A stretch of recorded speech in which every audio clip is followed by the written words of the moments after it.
queria convidar o diretor de comunicação do Comitê Brasileiro de Barragens, Diego Balbi. Ele vai falar um pouquinho sobre as diferenças que existem nas estruturas e na segurança de barragens. Obrigada, Diego. Obrigado, Salete. Bom dia a todos e a todas. Prazer estar aqui, uma honra estar aqui representando o Comitê Brasileiro de Barragens. Bom dia a todos da mesa aí, todos que estão nos assistindo. Só rapidamente vou falar aí sobre as diferenças, né? Principalmente aí dando um foco aí nas barragens de acumulação de água, né? Que são as que o setor elétrico se enquadra.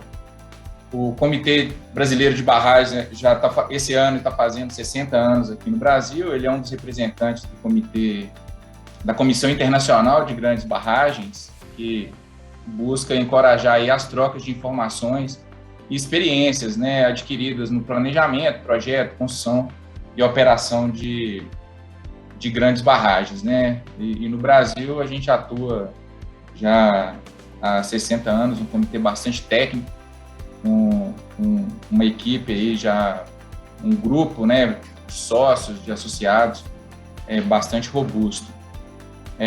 Eu trouxe alguns slides, então, falar aí sobre as diferenças. Então, podemos avançar.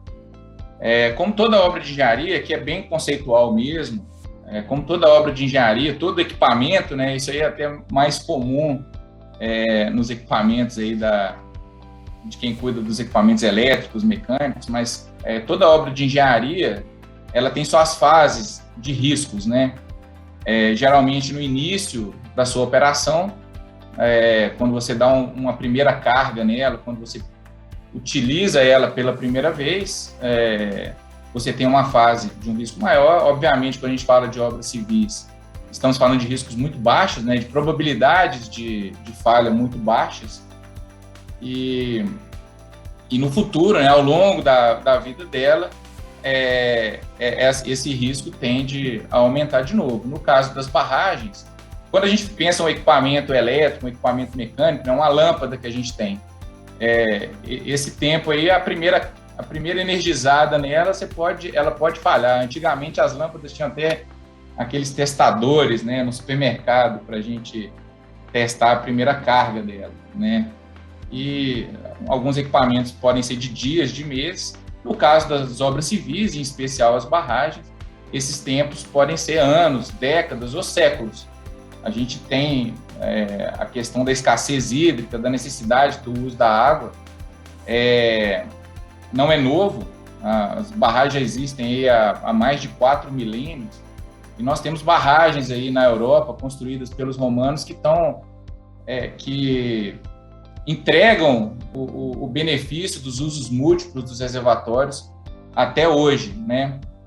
E com quase 2.000 anos que elas foram construídas, elas ainda estão em operação, são patrimônios da humanidade, né?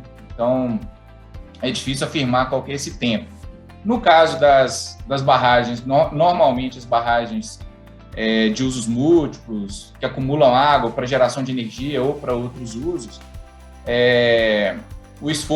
existe um esforço muito grande nas fases de projeto e construção.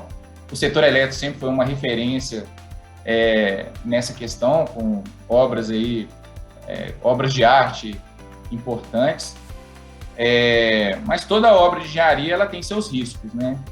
No caso, uma das diferenças que às vezes a gente aponta aí com relação às barragens de mineração, que também existem barragens que são muito bem construídas, que são bem operadas, bem mantidas. Toda obra de engenharia pode ser bem operada, bem projetada, bem construída, bem operada e mantida. Uma das diferenças que a gente vê aí, às vezes, nos métodos construtivos, é que principalmente as barragens que sofrem esses alteamentos constantes, elas às vezes ficam muito tempo nessa fase inicial, né, de que você está sempre impondo carregamentos novos na estrutura. Então, essa é uma das diferenças clássicas aí das estruturas, enquanto uma hidrelétrica, no caso aí das barragens que o Márcio já apresentou, né, você constrói de uma vez e já enche o reservatório e passa uma vida inteira operando ela dentro de condições, de parâmetros já definidos pela projetista, conhecendo muito bem a estrutura, estruturas que sofrem alteamentos, que sofrem mudanças de projeto ao longo da sua vida, você vai entendendo aquela estrutura sempre como uma estrutura relativamente nova. E no caso das barragens de usos múltiplos, como eu citei aí, essas barragens romanas, né, você não tem um fim de vida útil muito bem estabelecido. No caso da mineração, geralmente você tem uma vida útil já estabelecida, que depende ali do tempo, do volume que você pretende lançar de rejeito que você pretende lançar naquele reservatório ali, onde você vai armazenar aquele resíduo. Então você tem um fim de vida útil um pouco mais claro. Volto a falar que toda obra de engenharia tem todos os critérios de projeto, construção, que podem fazer os riscos serem aceitáveis. Então, o importante é essa questão de estarmos usando as melhores técnicas, as melhores práticas para fazer essa gestão da segurança ao longo de toda a vida dessas estruturas. Pode passar, por favor. Então outras diferenças importantes, né, dizem respeito à finalidade das barragens, né, enquanto os usos múltiplos, a água é o principal insumo do que você quer, da sua produção, né, seja para abastecimento humano, para irrigação, para agricultura, para transporte, para geração de energia elétrica, são inúmeros, para controle de cheias, são inúmeros os usos para um reservatório de usos múltiplos de acumulação de água. As barragens geralmente de rejeito, que a gente... Estou citando rejeito, que é algo que está aí no imaginário da sociedade, né?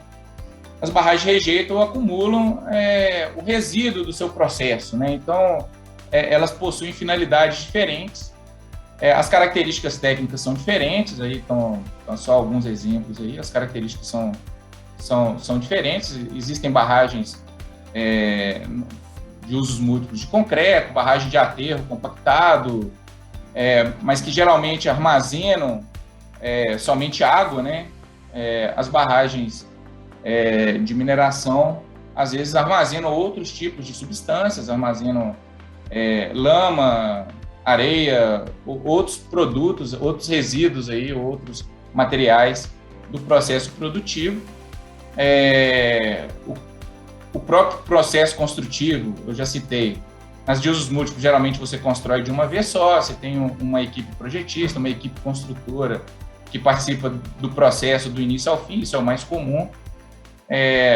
Nos processos em que existem alteamentos constantes, você tem uma dinâmica diferente, um tempo diferente de projeto e construção, então isso tem que ser gerenciado de forma diferente, né? Enquanto uma você vai executar a obra num curto prazo, a outra você vai executar essa obra em etapas ao longo de anos ou de décadas, então você precisa gerenciar de forma diferente a segurança dessa sua obra. A barragem de usos múltiplos, você vai receber ali uma obra pronta e vai passar décadas ou séculos, esperamos, administrando, gerenciando os riscos, enquanto a barragem cauteada, você tem que ir acompanhando sempre uma estrutura nova e é importante que essas diferenças sejam contempladas no seu processo de gestão de segurança, né? E a vida útil eu já comentei, não é definida a vida útil, é indefinida normalmente, são estruturas que são feitas para durar muito mais do que nós mesmos, né, para estarem aí. No Brasil nós temos barragens operando, gerando energia e que foram construídas no século XIX, então temos que considerar isso aí na nossa gestão também. Pode passar, por favor. E com relação ao PAI, trazendo para o PAI, esse é o meu último slide, trazendo para o PAI, é muito interessante uma outra diferença, né? As barragens de usos múltiplos, as barragens de geração de energia, normalmente, obviamente, elas estão construídas num curso d'água principal, num rio, e então isso por si só já traz uma relação com as comunidades. Isso independe da barragem ter um problema, de ter um incidente, isso independe. O próprio período de cheias já cria uma relação dinâmica entre aquela estrutura que está no rio e a comunidade que vive no entorno, seja próximo ao reservatório, seja no Vale Ajusante, né, ao longo do rio, por onde aquela água está passando. Seja porque a barragem os conflitos são diversos, seja porque quem está mais a montante precisa de um reservatório, às vezes, mais cheio, mais água para usar para irrigação, para usar para o lazer, para o abastecimento de água, seja a jusante que a comunidade espera que aquele reservatório consiga segurar cheias de grande porte, ou eventualmente até controlar a vazão mesmo, de forma que você tenha aquela vazão ao longo ali de um período seco, de um período de escassez hídrica, você tem a água sempre para operar. A gente vê esse papel também das barragens. No caso do setor elétrico, está muito óbvio hoje em dia a importância aí das hidrelétricas para a sustentabilidade da energia aí no país. Então, isso faz a dinâmica, os desafios dos empreendedores de barragens de acumulação de água, tem que ter sempre uma comunicação constante, independente de um cenário de acidente, porque está na dinâmica do rio a forma como aquela barragem opera.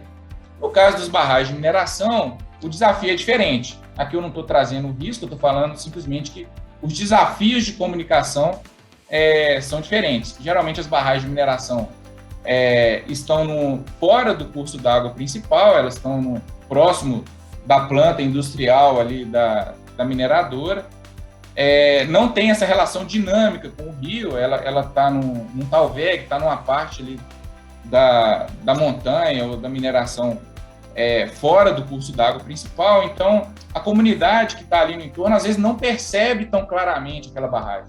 Muitas vezes elas não conseguem nem ver a estrutura, elas não têm acesso ali àquela localização. Aí são só alguns exemplos. Então, se não houver uma comunicação muito intensa para explicar os riscos, para apresentar aquela estrutura para a comunidade, a tendência é que a comunidade só saiba que existe uma barragem ali no momento de um acidente ou no momento de uma situação crítica com aquela estrutura. Então, essas duas diferenças da relação que essas barragens têm com o vale de um rio impõe desafios completamente diferentes para os empreendedores de ambos os setores. Enquanto um tem um relacionamento dinâmico e anualmente tem que ser reforçado ali por ações e pela gestão das águas mesmo, a outra, a comunidade às vezes não percebe tão claramente aquele risco e o empreendedor vai ter um desafio maior, que é explicar que existe aquele risco, como que ele é mantido, como que ele é gerenciado. Então, são desafios diferentes que precisam ser tratados, e nós vamos ter várias palestras aí falando sobre esses assuntos. Então, é muito importante toda a gestão aí, tanto na mitigação do risco, com a prevenção, que é fruto aí do monitoramento, da manutenção que as empresas fazem nas suas barragens, a parte toda de preparação para emergências, que é essa etapa aqui que está sendo brilhantemente apresentada aí, com a organização aí do Ministério Público e da CTG. E depois tem as fases de resposta e de recuperação, que no pior cenário esperamos que a sociedade, né, empreendedores, mais autoridades, consigam responder bem e proteger as comunidades no entorno, para que a gente continue utilizando todos os benefícios que essas estruturas trazem para a nossa sociedade. Nesse momento aí, como eu falei, de crise hídrica, toda a questão energética que a gente vem vivenciando no Brasil, mais do que nunca, é importante que a sociedade veja a importância das barragens e o quanto que elas são relevantes, tanto nos momentos de excessos de água quanto nos momentos de escassez. Obrigado, estarei aí para os debates mais adiante. Obrigada, Diego. Foi muito bom que você trouxe informações técnicas de um jeito bem simples, fácil de entender. Muito obrigada.